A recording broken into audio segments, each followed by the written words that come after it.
Welcome, everyone. I'm Brock Edmunds from the Pardee Management Library.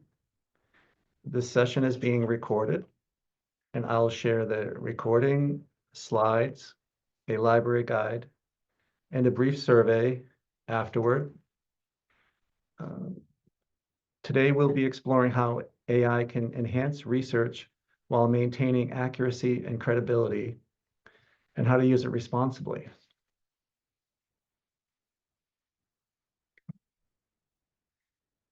All right, so the image on the right there, by the way, it was generated by DALL-E when I asked for a Pixar-style portrait of myself. Doesn't really look like me, but it's a nice try. So the image was just for fun, and it demonstrates one of the many creative applications of AI. So here's today's agenda and learning goals. We're going to start off by talking about AI in research and understanding its roles and limitations. Then we'll move on to how to choose the right AI tools for research, followed by developing topics and generating and refining ideas. Then a little bit about responsible AI use, how to make better AI prompts, how to evaluate AI, and how to create citations, how to cite AI, and how to use it for creating citations. And then we'll do a wrap up. Okay, so if you have any questions as we go along, feel free to drop them in the chat, and I'll have a few points where I will pause periodically to address questions, and there should be time at the end. All right, well, let's start with the basics. What exactly is generative AI? Okay, so generative AI, as you may know, it's a technology that creates text, images, and more by learning from data patterns. Some examples of generative AI tools, popular ones are ChatGPT, Claude, Microsoft Copilot, which, by the way, we have access to through BU, which I would recommend taking advantage of, and Perplexity. Each of these tools has different capabilities, which we will explore later. And some of the key features, of course, is you can generate ideas, can help you brainstorm topics, keywords, and summaries, streamline tasks, you can help you with drafting text and summarizing articles. It can help you uncover connections between different articles and different concepts. And the image on the right here, by the way, was also created using DALL-E. I used the prompt of a diverse group of students engaged in research at a modern library. So so far we've introduced what generative AI is and some of the key ways it can assist with research. Next, we're going to examine a real-world example that highlights both its benefits and potential risks. All right, this is Daisy. She's the AI granny chatbot. She's shown in the image on the right, and it's from a Forbes article. She is designed to outsmart scammers. She keeps them tied up in long, pointless conversations. Posing as a tech-illiterate elderly woman, she chats about grandkids, scones, and her cat Fluffy, convincingly dragging out calls to waste their time. And so far, she has reportedly kept scammers on the line for hundreds of hours, protecting real victims. While Daisy may seem unrelated to research at first, she highlights an important point, and that is that AI-generated content can appear credible, but still be misleading. And this underscores the importance of verification. Like Daisy, AI can sound believable while being inaccurate. It can summarize information, suggest sources, and refine searches, but its limitations must be recognized. Critical evaluation is essential for researchers. And as AI becomes a bigger part of research, understanding both its strengths and limitations will help us choose the right tools. So let's explore how we can do that next. All right, before using AI tools, I actually would recommend that you start with trusted resources like library databases or Google Scholar. But once you reach the point of using AI tools, they can, of course, assist you with your research, but they should supplement, not replace trusted sources. And AI tools generally fall into two main categories, and each serves a different research need. So first we have non-grounded AI tools, and examples for that would be ChatGPT, the older version, Claude, and DeepSeek. And these tools rely on pre-existing training data, making them useful for brainstorming, summarizing, and generating general overviews. However, they do not provide real-time information or citations, and their knowledge is limited by a cutoff date. Then there's grounded tools. Examples for those would be Microsoft Copilot, Perplexity, and Gemini.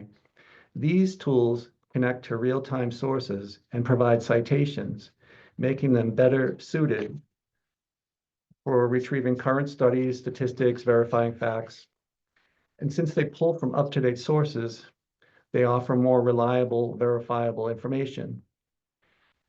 And to illustrate how these differences impact research, let's compare how two AI tools, Claude and Copilot, respond to the same question. Okay, so I asked Claude to explain to me current egg supply issues. So it's a current event. And as you can see, Claude explicitly states, my knowledge cutoff is in April 2024, which of course that's almost a year ago.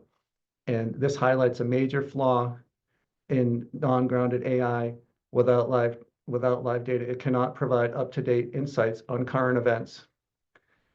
And then we have Copilot's, then we'll take a look at Copilot. So Copilot, in response to the same question, Copilot, which is a grounded AI tool, provides live citations and real-time data, making it useful for up-to-date research. And unlike non-grounded AI tools like Claude, Copilot can retrieve and cite current sources, helping researchers find more reliable information. However, even though grounded AI tools provide citations, they're still not always accurate. AI can still generate misleading or fabricated citations. So verifying sources is essential. And in this case, the response includes a link to a Newsweek article, which is a great sign, but it's still important to check the source directly before relying on the information. Okay, so at this point, I have a point here about asking if people have questions about grounded versus non-grounded, and I see a question there in the chat. Not familiar with Perplexity, what it's linked to. Well, Perplexity, I guess it might make more sense if I explained it, if I try to get through the main slides here. We are going to have a little bit of a demo of Perplexity will come up. It's essentially, a lot of people are using Perplexity in place of Google, and it's got more of an academic, a little more of a scholarly academic use to it, just in a very brief nutshell. Yeah, I would recommend searching for it and then registering. And I think if you register with your BU email address, it makes a difference. I think it might give you more access. Oh yeah, it's a website. Yeah, it's an AI tool. Yeah, you can go to perplexityai, probably .com, and register for it. So you'll have you get a little peek at it in a few slides from now. Okay, so any other questions at this point? Independent of the Magnificent Seven. Oh, I don't know what that. Is there allegedly seven big players? And I don't know who the Magnificent Seven are. I hadn't heard that term. Okay. While grounded AI tools offer real-time citations, even the best AI models require careful use. So that's why fact-checking and responsible AI practices are essential. So let's review some strategies for using AI responsibly and effectively in research. All right. Well, first of all, it's important to use AI with caution. If you're a student, you want to check with your professor before you use it for your assignments. You want to always plan on fact-checking information, since AI isn't always accurate. And you want to use AI as a tool, not a substitute for critical thinking. And then you want to always plan on verifying sources and consult the library when you need to. And it's always best to be aware of bias. I mean, it's bias all and everywhere, not just in AI, but you want to cross-check your results with diverse sources and see if you're getting the same kind of information elsewhere. And by the way, the image on the right here was created by DALL-E using the prompt, use caution with generative AI. And so now that we've covered the importance of using AI responsibly, let's explore how to get the most useful responses by communicating effectively with AI using something called the CLEAR framework. Okay, so prompt engineering, which is the skill of crafting questions to get the best AI responses, is key to effective communication with AI. Well-structured prompts lead to accurate, relevant information, while vague ones often produce weaker results. To improve AI-generated responses, we'll use the CLEAR framework, which stands for concise, logical, explicit, adaptive, and reflective. So concise, you want to keep things brief, logical, try to be clear and not confuse the AI. Try to be explicit and tell it exactly what you want. But then you have to also be adaptive and be prepared to maybe change how you're phrasing things. And then reflective, maybe think about how you're phrasing things and make some changes. So on the next few slides, we'll walk through a series of prompts, and they're the same ones that you can see here already on the screen, demonstrating how each revision in the prompt will enhance the effectiveness. So for poor prompting, this is what happens when you use a vague prompt, like something as basic as tell me about history. The AI response is unfocused and it even asks for clarification. It's basically asking, well, what do you want? And so then we can take it to the next level of a better prompting. And we could ask it, well, what were the main causes of World War II? And so, we get a better response and getting into more depth there. But we could still do better than that. It's still a bit general. And then for our next slide, and this actually, by the way, this is a side note. This isn't actually part of the CLEAR framework, but it's something I like to use that ties in with it. You can try to ask AI to help you write your prompts. Ask AI, so how would you like me to speak to you, AI, is basically what you're asking it. So I asked ChatGPT to improve that last prompt of what were the main causes of World War II. And here it gave me a much more in-depth, explain the key political, economic, social, et cetera, as you can see on the slide. And so it gave me a more comprehensive and detailed version. So now let's see how we do with this new prompt. So now we use that prompt, and ChatGPT is now generating a well-organized and detailed response that clearly outlines political, economic, and social factors. And this is cut off, of course, I couldn't fit it all on the slide. And this shows a significant improvement. And does anybody have questions about the CLEAR framework or any of the prompting examples just now? Let's give you a moment in case you do and take a sip. Okay, good. So hopefully everything's clear about the CLEAR framework. Good joke. Bad one, huh? Okay. So, excuse me. So now we're going to move on to our next. Oh, sorry. Hang on one second, a little more water here.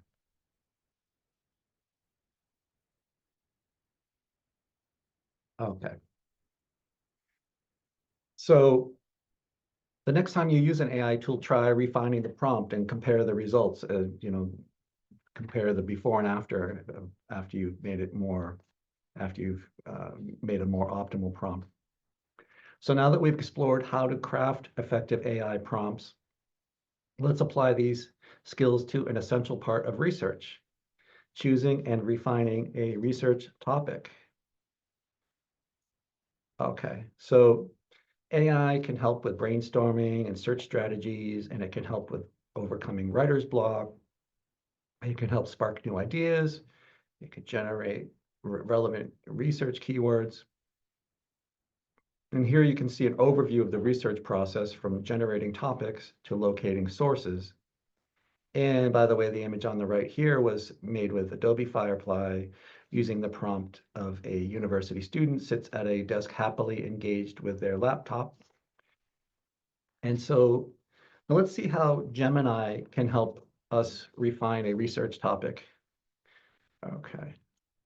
So here we are. I started out and I asked AI, Gemini, I decided, I picked consumer behavior as my topic. So I say, suggest 5 research topics on consumer behavior. And there we have 5 research topics. Of course, you need to check through them and make sure that they make sense, but they look pretty good to me. And so from there, you can pick one of those topics and refine your focus. So next I have taken it and I've picking number 1, consumer psychology. And I ask it, well, suggest 5 research questions on consumer psychology. And by the way, you can pick 25 if you want. I just picked 5 to keep things simple, and plus they fit on the slide nicely, honestly. And so I asked it for 5, and so there we have 5 research questions. And then that helps you narrow the focus and define your research direction. And then next, you can ask it, well, help me find some keywords on the same topic.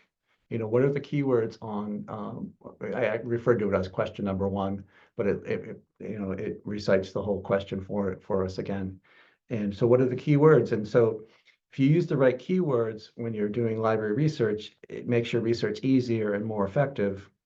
And well-chosen terms help you find relevant, high-quality sources much faster than by refining search results, and because it helps filter out unrelated information. And by identifying key terms related to your topic, you can save time, improve accuracy, and discover more useful resources. All right, and then from there, you can build some search queries. So AI can help with creating Boolean search strings for library databases, which makes searches more precise and efficient. So Boolean search queries use operators like and, or, and not, and they help refine results to better match your needs. So I wouldn't recommend, some of these are all grouped as if they all belong in one group. If you try some of those larger groups of, like, say, under the broad search, emotional states, if you put that whole thing in a search box, it might be too limiting. You might want to just take a couple of those string together a couple things first, and not try to put one of these big long searches in, because you might not get any results. And then beyond that, you can ask it, well, recommend some library databases for this topic, please. And so it can, help you find relevant databases, but of course you need to make sure that they're available through BU in order to use them. And so I can tell you that PsycInfo and Business Source Complete are 2 databases we have access to, and those are actually, for this topic, I think those would be appropriate databases to use.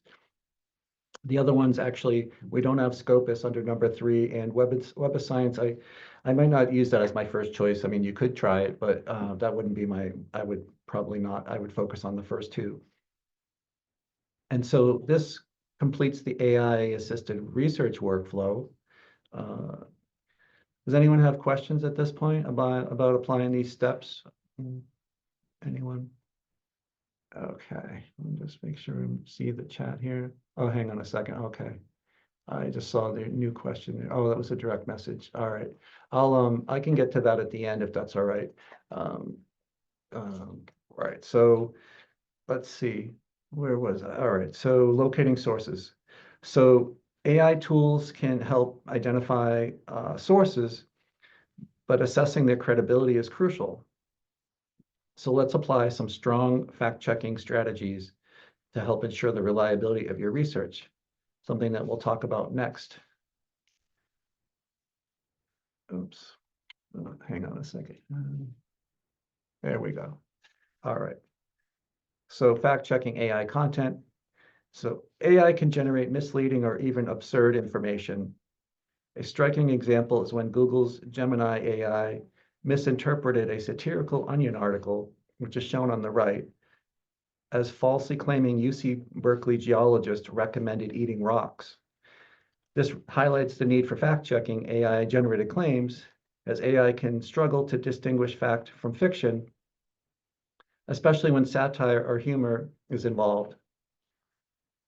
And beyond factual errors, evaluating AI content requires assessing bias and credibility. And AI models often inherit biases from their training data, which reflects patterns found in books, news, and websites. And this can reinforce stereotypes relating to gender, race, and historical narratives. And for example, the AI generated image generators frequently overrepresent men in leadership roles, or actually any kind of generators, overrepresent men in leadership roles while underrepresenting women in STEM careers. And that's why researchers must do more than just fact check AI outputs. They must critically evaluate AI generated content for accuracy, bias, and source credibility. And the key to the approach, the key is to approach the AI responses with the same skepticism we apply to any source.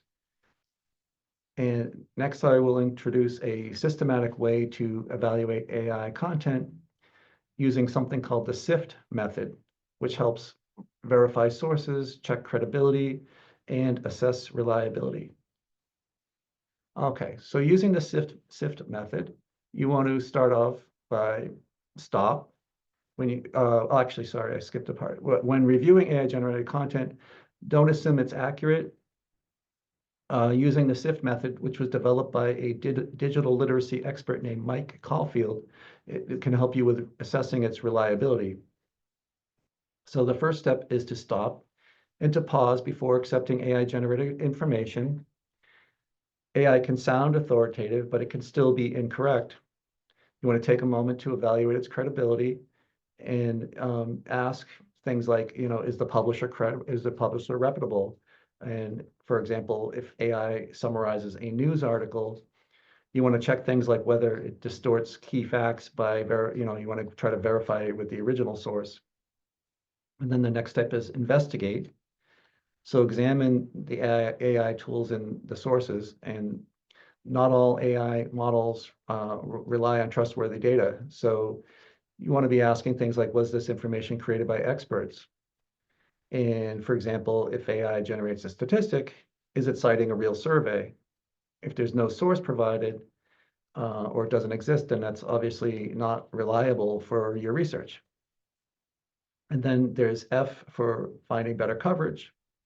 And here you can cross-check claims with reliable sources. And in this case, you can ask things like, has this information been peer reviewed? And for example, if AI can predict a trend, maybe an industry trend of some sort, you want to compare it with industry reports. And if experts or credible research do not support the claim, it might be misleading. And then we have tracing to the original. So verifying that cited sources exist and are accurately represented. And you want to ask, is the author credible? And for example, AI may cite research, confirm that the study is real. If AI cites research, you want to confirm the study is real. And if AI sometimes fabricates citations or misinterprets findings, so you want to always double check. And at this point is a point to pause for questions. Let's see here. Okay, yeah, I just have that one. I'll get that Raphael at the end if you don't mind. We'll have time to chat. I'll probably, when we're no longer recording, I'll just get through the slides here. Okay. So here we have gotten through so now we're going to dive into a real world SIFT example. Sorry. Okay, so I asked ChatGPT, who is the CEO of Starbucks? Something that should be a pretty basic question. And I surprisingly received two different answers. So first I was told Laxman Narasimhan, and then when I questioned the answer, I was told, oh, no, sorry, it's Brian Niccol. And this highlights a key issue that AI can sometimes be inconsistent and it often lacks source citations for verification. So now let's try and verify the correct answer. So we're going to apply the SIFT method. We're going to cross-check the answer with perplexity, and we're going to apply the SIFT method to verify ChatGPT's response about Starbucks CEO. First, we have stopped and recognized the need to investigate, and then we are going to try to find better coverage and then trace the information back to the original source. So to cross-check, I asked the same question with perplexity, and as you can see here, they provided actually 8 citations from reputable, what appear to be reputable sources, including a direct link to Starbucks' own website. And so there's Forbes article, Associated Press, CNN, and I forget what the other, CNBC Inc. All, I think, pretty reputable sources without digging into it too deeply. And there's 8 of them. And then as well, especially the ultimate source is the original source of the information, the company that issued it. And so this illustrates why cross-checking is essential. So using the SIFT method isn't just for verifying AI-generated content. It's a core skill. And by the way, yeah, we obviously confirmed that Brian Niccol is the current CEO. But isn't just, using AI content isn't, you don't want to just use it. It's a core skill for evaluating all sources, from books and journals, articles to news media. You could use the SIFT method for anything. It doesn't have to just be AI. And in cases involving, just a side note, in cases involving news, social media, and political claims, you might try checking out some fact-checking websites like factcheck.org. There's a number of them out there these days, and that can help you identify misinformation. All right, so now that we've covered how to verify AI-generated information, let's explore some best practices for citing AI in your work.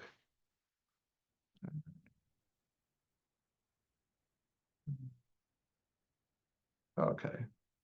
I've just got a couple more slides, and if we can, if people don't mind some of these questions, I could go through them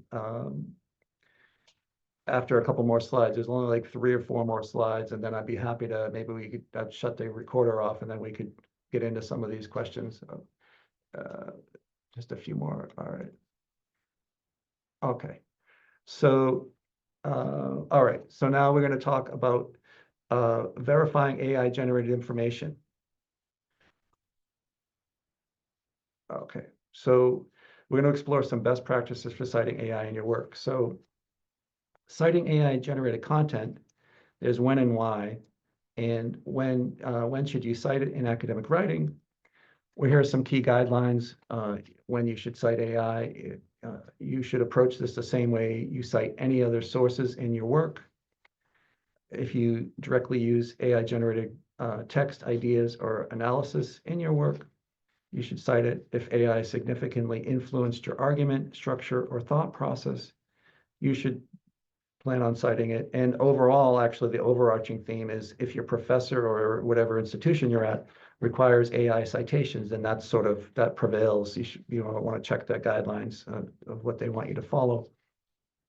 And you don't need to cite AI when AI only assisted with brainstorming, editing, or summarizing your writing.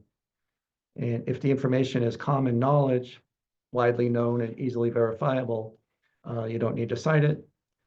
And if AI suggested a source, cite the original source, not the AI tool. And then why is citing important? Well, you want to have academic integrity, and you want to be honest about your sources. You want to show transparency. You want to show how AI contributed to your work. And then, of course, you want to have some accuracy. You want to, because AI can generate incorrect or biased information, so citing it can signal that verification may be needed. And so proper citation builds credibility. So let's see how AI citations work in different styles. Right.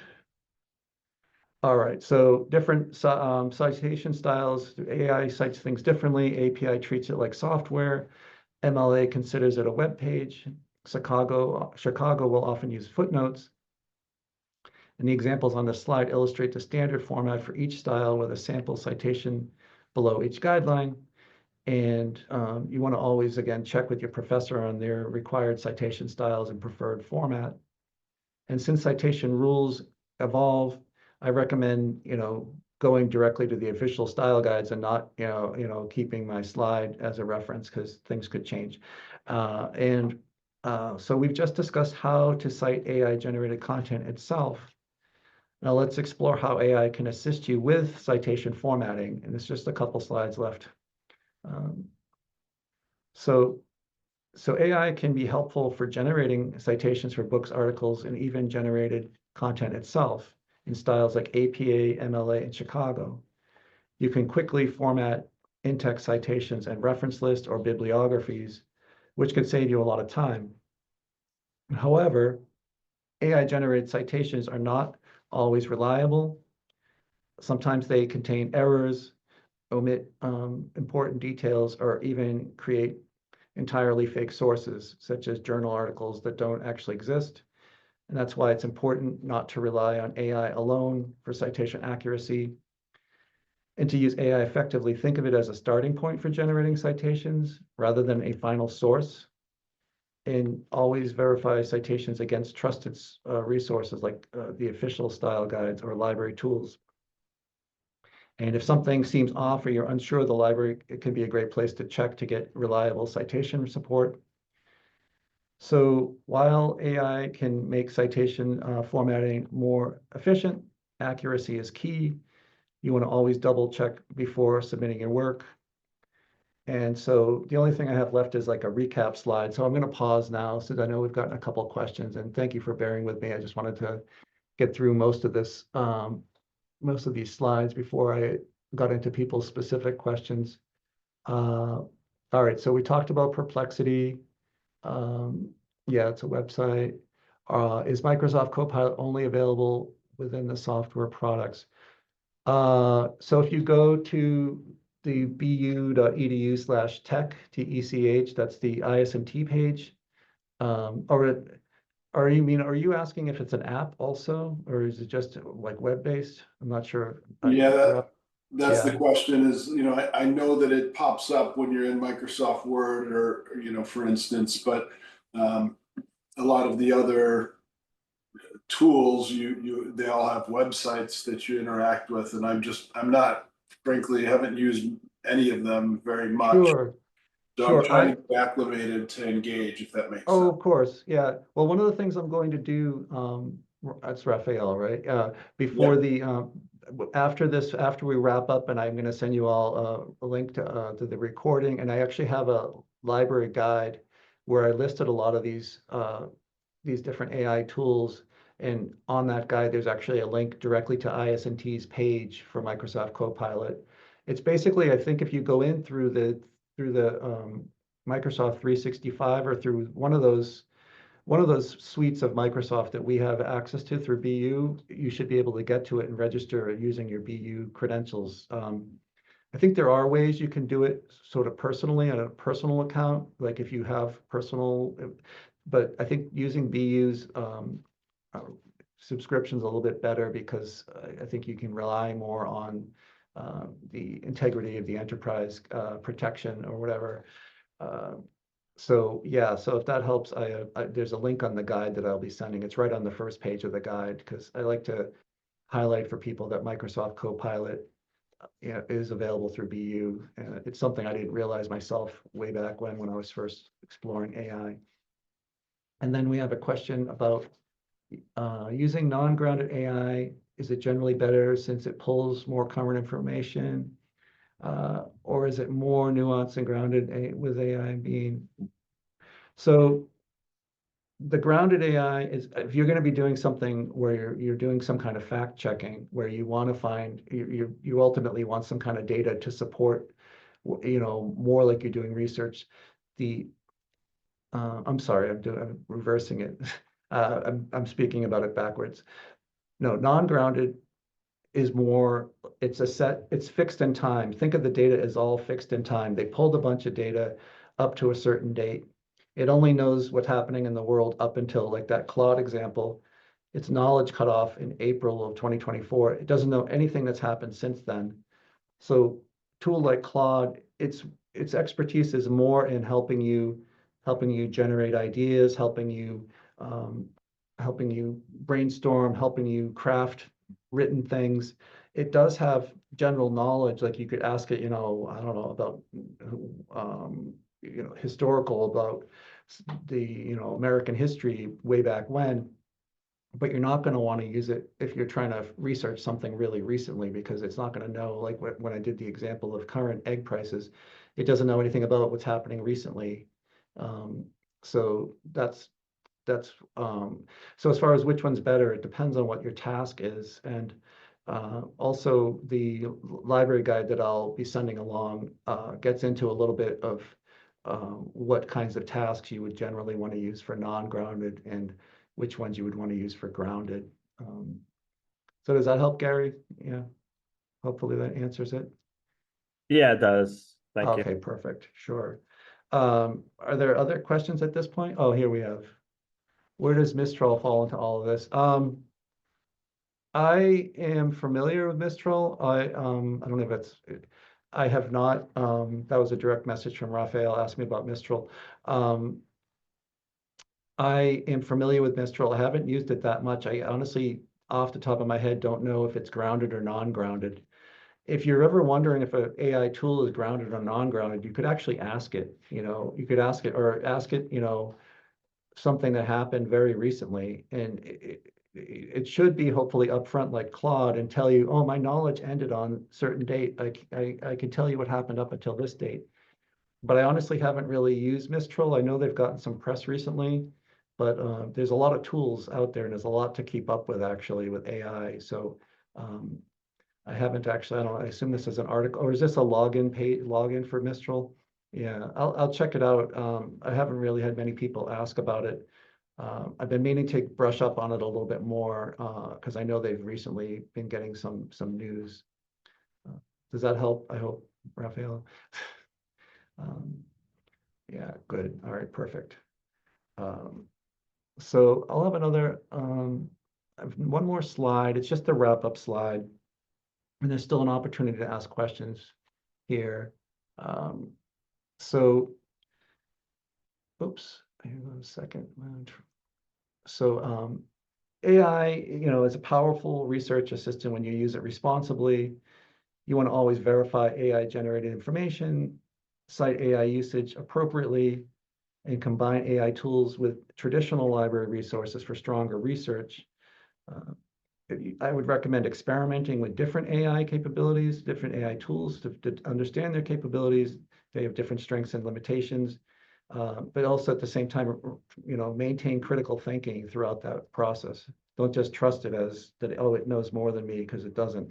And at the end, after this, I will send along a recording of the session and the slides, a link to the generative AI tools for students. That's the library guide I mentioned. And a short feedback survey. I hope that people will fill out to give me some feedback, because this is a new workshop, a new session. Are there any final questions? And I can actually, at the end, I'll log off, and then we can stick around if people have any additional questions. But if you think of something later, feel free to email me. And I'm going to make an official sign off here. Thank you for participating, but I'm not going to log off. I'm just going to stop the recording. I hope that these tools support your research, and please reach out to me if you need any help. And I'm going to stop the recording. Okay.